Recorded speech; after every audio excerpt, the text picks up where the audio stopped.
Hello students, इस video में हम लोग अभाज्य गुणनखंड विधि से लघुत्तम समापवर्तक ज्ञात करना सीखेंगे। यहाँ उदाहरण के लिए दो संख्याएं दिया गया है। पहला संख्या दिया है 12, दूसरा संख्या 18। सबसे पहले इन दोनों का हम लोग गुणनखंड करते हैं। पहले 12 का गुणनखंड करते हैं। 12 को 2 से भाग दे सकते हैं। 2 से भाग देने पर 2 छिक्का 12, 6 आएगी। 6 को भी हम लोग 2 से भाग दे सकते हैं। 2 तिया 6। अब 3 को 1 से भाग देते हैं हम। 3 एकम 3। तो ये 12 का गुणनखंड हो गई 2 गुणित 2 गुणित 2 गुणित 3। अब हम लोग 18 का गुणनखंड ज्ञात करते हैं। 18 को भाग देने के लिए पहले सबसे छोटी अभाज्य संख्या 2 है। 2 से भाग देते हैं। 2 निया 18। अब 9 को 2 से भाग नहीं दे सकते, तो इसको हम लोग लिखेंगे, इसको हम लोग 3 से भाग देते हैं। 3 तिया 9। अब फिर 3 को 3 से भाग देते हैं। 3 एकम 3। तो 18 का गुणनखंड किए हैं, हम लोग को मिल गए 2 गुणित 3 गुणित 3। अब हम लोग लघुत्तम समापवर्तक ज्ञात करते हैं। इंग्लिश में इसको एलसीएम भी लिखते हैं। तो देखते हैं दोनों में उभयनिष्ठ गुणनखंड 2 है। इसको एक ही बार लिखेंगे। अब 2 इसमें है लेकिन इसमें नहीं है, इसको भी लिख लेते हैं। अब 3 इन दोनों में है, इसको लिख लेते हैं। अब ये 3 को लिख लेते हैं। अब यहाँ गुणा करते हैं। 2 दूनी 4 तिया 12, 12 तिया 36। यही हम लोग का लघुत्तम है। अब दूसरा संख्या लेते हैं हम लोग। दूसरा संख्या के जोड़े में हम लोग 16 और 20 को ले लेते हैं। 16 और 20 इसका निकालेंगे। सबसे पहले हम लोग 16 का गुणनखंड करते हैं। अभाज्य गुणनखंड करने के लिए पहले सबसे छोटी अभाज्य संख्या 2 है, इससे भाग देते हैं। 2 8 16 होती है। 2 से भाग दिया 8 है। अब 8 को फिर 2 से भाग दे सकते हैं। 2 चौके 8। 4 को फिर 2 से भाग दे सकते हैं। 2 दूनी 4, 2 एकम 2। हम लोग 16 का गुणनखंड किए तो हम लोग को मिल गई 2 गुणित 2 गुणित 2, 4 2 है। अब 20 का गुणनखंड करते हैं। 20 को हम लोग 2 से भाग दे सकते हैं। 2 दहम 20। फिर 10 को 2 से भाग दे सकता है। 2 पंचे 10। 5 को 2 से नहीं देख सकते, 3 से नहीं देख सकते। 5 अभाज्य है, 5 से भाग देंगे। 5 एकम 5। तो 20 का गुणनखंड किए हम लोग 2 गुणित 5, ये आई। अब हम लोग को यहाँ पर लघुत्तम समापवर्तक ज्ञात करना है। तो सबसे पहले देख लेते हैं जो दोनों में उभयनिष्ठ है। उभयनिष्ठ गुणनखंड ये 2 दोनों में है, इसको लिख लेते हैं। उसके बाद ये 2 इसके साथ ये भी है, इसको भी लिख लेते हैं। अब जो उभयनिष्ठ नहीं है उसको भी लिख लेते हैं। 2 और ये 2, 2 गुणित 2। अब यह 5 को भी लिख लेते हैं। अब यहाँ पर हम लोग गुणा करते हैं। 2 दूनी 4, दूनी 8, 8 दूनी 16, पंचे 80। ये हम लोग का लघुत्तम है। इसी को हम लोग इस तरह से भी लिख के हल कर सकते हैं। 16 और 20 को एक साथ लिखेंगे। अब देखते हैं दोनों को उभयनिष्ठ संख्या से भाग देते हैं। दोनों एक ही संख्या से भाग जाना चाहिए। सबसे छोटी अभाज्य संख्या 2 है। 2 से 16 को भी भाग दे सकते हैं, 20 को भी भाग दे सकते हैं। तो भाग देंगे। 2 को 16 से भाग देंगे तो हम लोग को 8 मिलेगी। और 20 को 2 से भाग देंगे तो हम लोग को 10 मिलेगी। अब दोनों को 2 से भाग दिया जा सकता है। 2 चौके 8, 2 पंचे 10। अब आगे देखते हैं। 4 को 2 से भाग दिया सकता, लेकिन 5 से भाग नहीं दिया जा सकता। या यहाँ पर हम लोग को सहाभाज्य मिल गई, ये कह सकते हैं। ऐसा कोई संख्या नहीं है जो दोनों को भाग दे सके। तो यहीं रुक जाते हैं हम लोग। यहाँ पर लघुत्तम समापवर्तक यहीं से निकाल सकते हैं। सबसे पहले इन दोनों को ले लेते हैं, उभयनिष्ठ गुणनखंड को। अब उसके बाद सह अभाज्य को भी गुणा करते हैं। 4 गुणित 5। अब यहाँ गुणा कर देते हैं। 2 दूनी 4, 4 चौक 16, पंचे 80। इस तरह से आ गए। अब हम लोग और आगे उदाहरण देखते हैं। 30 और 45 का निकाल के देखते हैं हम लोग।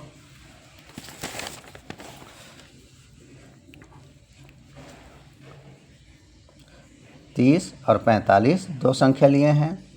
सबसे पहले 30 का गुणनखंड करेंगे। 30 को 2 से भाग दे सकते हैं। 30 को 2 से भाग देंगे, 2 एकम 2, 2 पंचे 10, 15 मिल गई। 15 को 2 से भाग नहीं दे सकते, तो अगली अभाज्य संख्या 3 है। 3 से भाग देंगे, 3 पंचे 15। ये 5 अभाज्य संख्या है, 5 को 5 से भाग देंगे। तो 30 का गुणनखंड हम लोग को मिल गई 2 गुणित 3 गुणित 5। अब हम लोग 45 का गुणनखंड करते हैं। 45 को सबसे छोटी अभाज्य संख्या 2 से भाग नहीं दे सकते, तो 3 से भाग देकर देखते हैं। 3 एकम 3, 3 पंचे 15।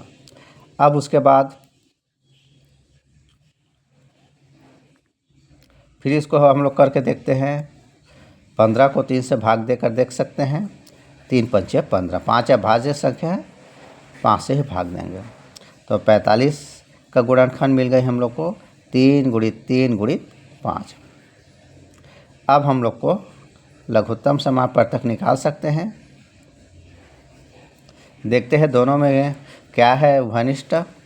2 इसमें है, इसमें नहीं है, खल लिख लेते हैं इसको। 3 इन दोनों में है, इसको लिख लेते हैं। अब उसके बाद यहाँ पर 5 ये उभनिष्ठ तो नहीं है। अच्छा, 5 उभनिष्ठ है और ये 3 ये उभनिष्ठ नहीं है। अब इसको गुणा कर देते हैं। 2 तिया 6 पंचे 2 तिया 6, 6 पंचे 30, 30 तिया 90। हम लोग इसको 60 में इस तरह से भी लिखकर बना सकते हैं। 30 45 को लिख लेते हैं। अब देखते हैं दोनों से क्या भाग चले जाएगी। 30 को 2 से भाग दिया जा सकता है, लेकिन 45 को नहीं दे सकता, तो इससे हम लोग भाग नहीं देंगे।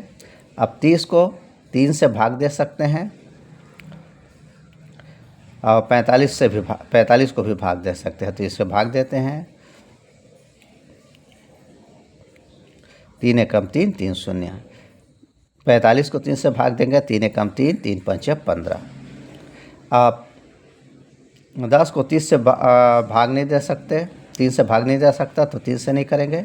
5 से भाग दिया जा सकता है, 10 को भी दिया जा सकता है, 15 को भी दे सकता है, तो हम लोग 5 से भाग देंगे। 5 दूनी 10 और 5 तिया 15। अब हम लोग एलसीएम निकाल सकते हैं। एलसीएम हो जाएगी, पहले इसको लिख लेते हैं, किसी को भी पहले लिखे। यहाँ पर सहभाज्य मिल गई 2 गुणित 5 गुणित 2 गुणित 3, गुणा कर देते हैं। 2 पंचे 10, सॉरी ये 3 है, 3 पंचे 15, 15 दूनी 30, 30 तिया 90। दोनों में एक ही उत्तर आई है। अब हम लोग कुछ बड़ी संख्या लेते हैं। 250 और 400 लेकर देखते हैं। 250 पहली संख्या, दूसरी संख्या 400 लेकर देखते हैं। इसको हम लोग भाग देते हैं।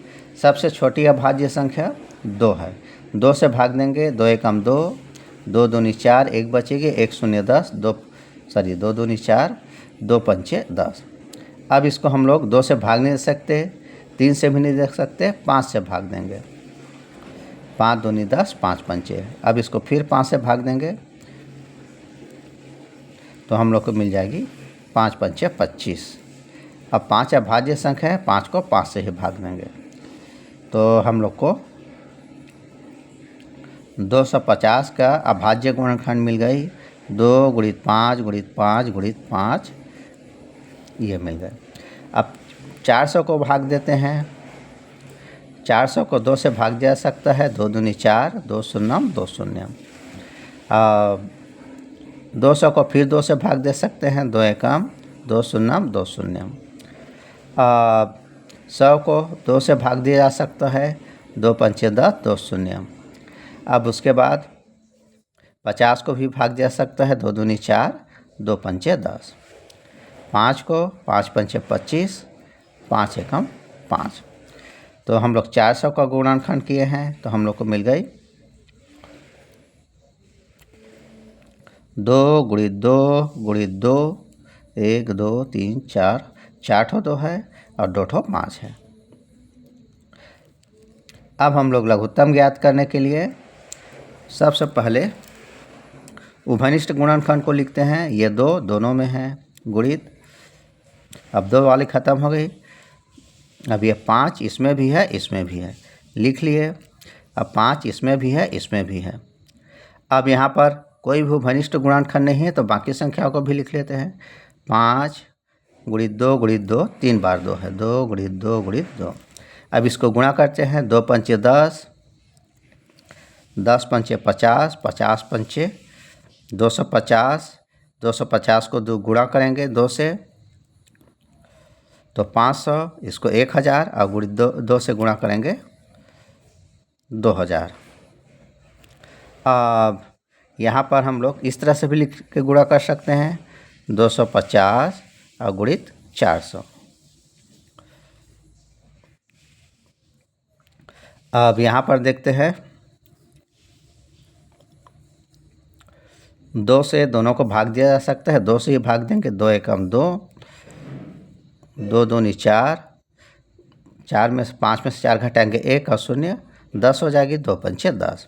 अब इसको हम लोग देखते हैं, 2 दूनी 4, 2 शून्यम 2 शून्यम। अब 2 से 125 को भाग नहीं दिया जा सकता, 3 से भी नहीं दे सकते, 5 से भाग देंगे। 5 दूनी 10, 2 बचेगी, 2 और 5 25, 5 पंचे 25। इसको 5 से भाग देंगे, 5 चौक 20, 5 शून्यम। अब 5 से फिर दोनों को भाग दे सकते हैं, 5 पंचे 25, 5 अट्ठे 40। अब यहाँ पर ऐसी कोई संख्या नहीं है जो दोनों को भाग दे सके या यह सहभाज्य है। इसको हम लोग गुणा कर लेते हैं तो हम लोग को लघुत्तम समापवर्तक मिल जाएगी। 2 गुणित 5 गुणित 5, फिर गुणित 5 गुणित 5। अब यहाँ पर देखिए, 2 पंचे 10, 10 पंचे 50, इन तीनों को गुणा किया 50 मिल गई। अब यहाँ पर 5 और 5 का गुणा करेंगे, 5 और 8 का गुणा करेंगे 40। इन दोनों को गुणा करते हैं, 5 चौक 20 और ये 2 0, 2000। दोनों में एक ही उत्तर आएगा। आपको जो सुविधा लगे उसके अनुसार बनाइए। आज के वीडियो में इतना ही। Thank you.